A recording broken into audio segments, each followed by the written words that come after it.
As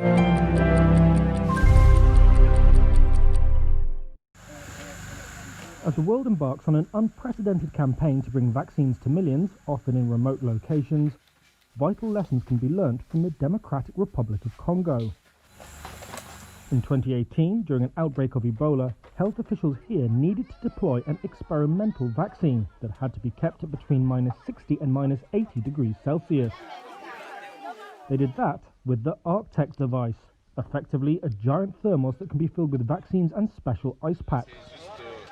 Global Health Labs, which helped design Arctec, is currently retuning the device for use with dry ice so that each unit could keep up to 1,500 doses of Pfizer-BioNTech's vaccine frozen for several weeks.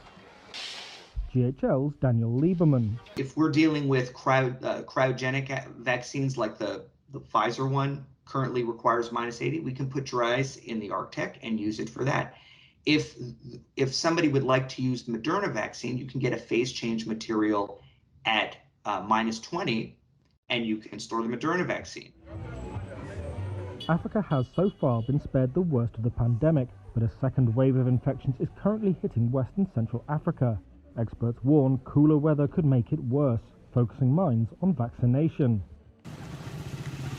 Between 2018 and 2020, health workers inoculated more than 400,000 people against Ebola, lugging vials colder than an Antarctic winter through equatorial forests.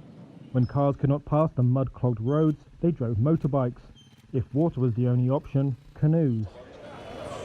But remote locations were not the only problem, as Toure Alassane, a vaccine expert at the World Health Organization, explains. For example, in Africa, they used to tell that we just used to make the vaccine to exterminate the African people, or the vaccine will make the men weaken, or it will make the women infertile.